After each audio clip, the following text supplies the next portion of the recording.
नमस्कार दोस्तों। तो आज मैं आपके सामने साइकोलॉजी के लेकर थोड़ा सा ओवरव्यू लेके आया हूँ। साइकोलॉजी का जो बेसिक होता है, जो उसकी हिस्ट्री है, उसके बारे में आपको बताऊँगा और साथ में जो स्कूल ऑफ साइकोलॉजी है उसके बारे में भी आपको बताऊँगा।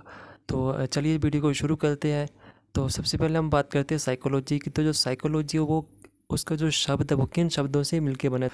तो जो साइकी ग्रीक वर्ड है, साइकी का मतलब होता है सोल और जो लोगस है उसका मतलब होता है स्टडी। तो साइकोलॉजी क्या होगी? Study of soul. तो जो साइकोलॉजी है उसको science of behaviour and study of behaviour भी कहा जाता है।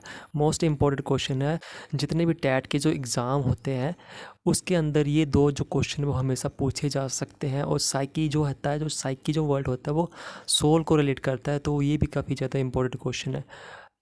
तो जो साइकोलॉजी वर्ड है जो सबसे पहले किसने यूज़ किया था ये भी पूछा जाता है। तो सबसे पहले किसने यूज़ किया था? रुडोल्फ गल्के ने। तो आप सबको पता होगा कि जो फादर ऑफ मॉडर्न साइकोलॉजी है वो कौन है? जो फादर ऑफ मॉडर्न साइकोलॉजी है विलियम वुडेंट। तो बहुत ही ज़्यादा इंपॉर्टेंट क्वेश्चन है। साथ में इनको एक्सपेरिमेंट और साइंटिफिक मेथड्स के फादर भी कहा जाता है। तो जो विलियम वुडेंट है वो बहुत ही ज़्यादा इम्पोर्टेंट है टैट के पर्पज़ के लिए। टैट के अकॉर्डिंग ये बहुत ही ज़्यादा इंपॉर्टेंट है। तो ध्यान रखना, फादर ऑफ साइकोलॉजी कहा जाता है इनको, father of experimental method and father of scientific method भी कहा जाता है। तो इनसे ये तीन जो है मेन है स्टार्टिंग में। साथ में इन्हीं से रिलेटेड एक क्वेश्चन और बनता है कि जो फर्स्ट साइकोलॉजी लैब है 1879 में जो खोली गई थी, फर्स्ट साइकोलॉजी लैब वो किसने खोली थी? तो वो भी विलियम वंडन ने खोली थी। कहाँ खोली थी? लिप्जिग यूनिवर्सिटी, जर्मनी में। तो विलियम वुडन ने ही फर्स्ट साइकोलॉजी लैब खोली थी इन दिस वर्ल्ड। और जो इंडिया की बात करते हैं तो इंडिया में कौन थे? इंडिया में थे नरेंद्र नाथ सेन गुप्ता। तो इंडिया में जो फर्स्ट साइकोलॉजी लैब खोली थी वो खोली थी नरेंद्र नाथ सेन गुप्ता ने। तो नरेंद्र नाथ सेन गुप्ता को ही भारत के साइकोलॉजी के फादर कहा जाता है। तो नरेंद्र नाथ गुप्ता से ये दो फैक्ट जरूर याद रखना। सेकंड जो खोली थी इन्होंने खोली थी, कहाँ खोली थी? मद्रास में। पहली थी कोलकाता में, दूसरी कहाँ थी? मद्रास। तो नेक्स्ट है कि फर्स्ट इंटेलिजेंस टेस्ट किसने दिया था? जो फर्स्ट इंटेलिजेंस टेस्ट हुआ था वो दिया था सेमन प्लस बेनेट ने। इन दोनों ने मिलकर फर्स्ट साइकोलॉजी टेस्ट किया था। तो जो बेनेट है उन्होंने दिया था मेंटल एज का कॉन्सेप्ट। ये याद रखना कि स्पेशल जो मेंटल एज का कॉन्सेप्ट वो किसने दिया था? बेनेट ने। तो जो फर्स्ट इंटेलिजेंस टेस्ट हुआ था कब हुआ था? 1905 में। ठीक है। तो अब जो काफ़ी ज़्यादा इंपॉर्टेंट क्वेश्चन है वो हर बार किसी न किसी टैट में आ ही जाता है, वो है कि आईक्यू का कॉन्सेप्ट किसने दिया था? आईक्यू का कॉन्सेप्ट और आईक्यू का फॉर्मूला, ये दो चीज़ होती है जो काफ़ी कंफ्यूज करती है। तो जो आईक्यू का कॉन्सेप्ट है वो 1912 में दिया था। किसने दिया था? विलियम स्टर्न ने दिया था। और जो कॉन्सेप्ट है वो दिया था लुइस टर्मन ने। नेक्स्ट स्टडी ऑफ नॉलेज को क्या कहते हैं? तो स्टडी ऑफ नॉलेज जो होता है उसको हम क्या कहते हैं? एपिस्टेमोलॉजी। ठीक है। तो इसको याद रखना, ये भी काफ़ी ज़्यादा इंपॉर्टेंट क्वेश्चन है और टैट में ये आता ही आता है। स्पेशली जो आर्ट्स का टैट होता है उसमें ये हमेशा पूछा जाता है कि स्टडी ऑफ नॉलेज को क्या कहा जाता है? एपिस्टेमोलॉजी कहा जाता है। सो नेक्स्ट देखते हैं फादर ऑफ एजुकेशनल साइकोलॉजी किसे कहा जाता है? तो जो फादर ऑफ एजुकेशनल साइकोलॉजी है वो है ईएल थर्नडाइक। ठीक है। थर्नडाइक जो है वो एजुकेशन साइकोलॉजी के, और जो साइकोलॉजी के मॉडर्न साइकोलॉजी के वो कौन है? William wouldn't. ठीक है। तो इसमें कंफ्यूज नहीं होना। जितना भी मैं करवा रहा हूँ उसको ना बिल्कुल नोट करते जाइए, क्योंकि ये बहुत ही ज़्यादा इंपॉर्टेंट क्वेश्चन है। 100% मैं 100% गारंटी देता हूँ इसमें से आपको क्वेश्चन मिल ही जाएंगे। अगर 30 क्वेश्चन है तो 30 में से कम 20 तो आपको मान के चलो कि इन्हीं के आगे पीछे आपको मिलेंगे। ठीक है।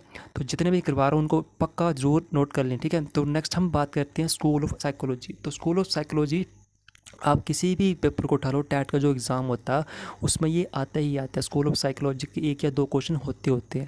तो चलिए देखते हैं फिर स्कूल ऑफ साइकोलॉजी में कौन कौन से स्कूल्स आते हैं।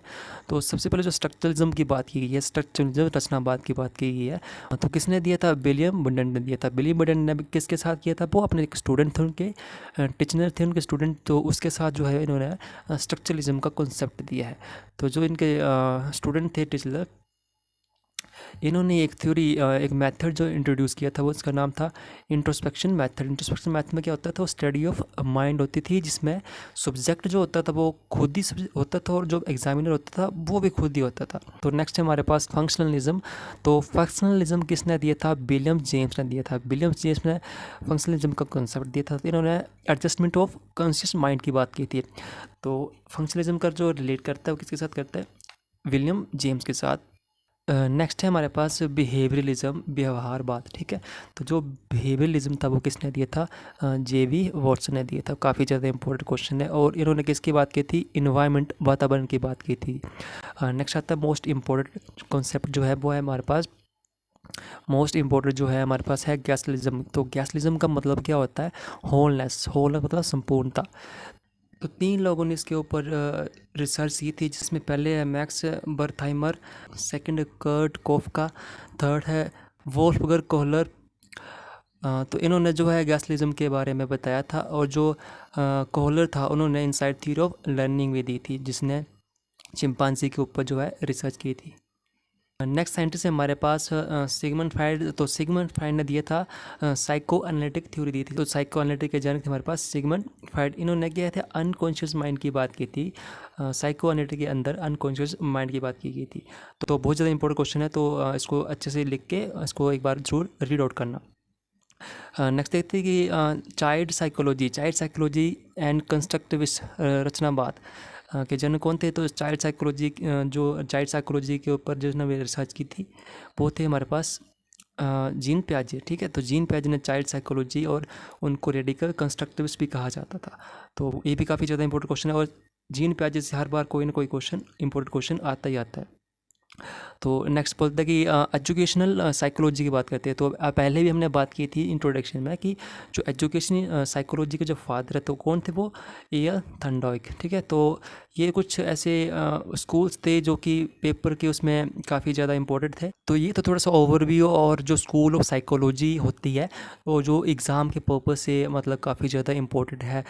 हर एक एग्ज़ाम में आपको चाइल्ड साइकोलॉजी से रिलेटेड स्कूल या थोड़ा सा जो ओवरव्यू बताया गया है, जो डिस्कवरी है इंटेलिजेंस की हो गया, या फिर जो लैब होगी उसके अंदर मतलब हर एक क्वेश्चन आपको मिल सकता है। साथ में जो आर्ट्स वाला सेक्शन जो होता है, आर्ट्स वाला जो टैट होता है उसमें काफ़ी ज़्यादा इंपॉर्टेंट रोल प्ले करता है। और साथ में जो मेडिकल है उसमें भी काफ़ी ज़्यादा इंपॉर्टेंट रोल प्ले कर सकता है। तो फ़िलहाल इस वीडियो में इतना ही। तो हम अगली वीडियो में पियाजे की थ्योरी के बारे में बात करेंगे, और बाइगोस की और कोलबर्ग की थ्योरी के बारे में बात करेंगे, वो जो कि एग्ज़ाम के पर्पज़ से बहुत ज़्यादा इंपॉर्टेंट होने वाला है। तो जुड़े रहे हमारे साथ, और चैनल को सब्सक्राइब भी कर लें, साथ में अपने दोस्तों के साथ भी शेयर करें, और लाइक और कमेंट जरूर करें। Thank you.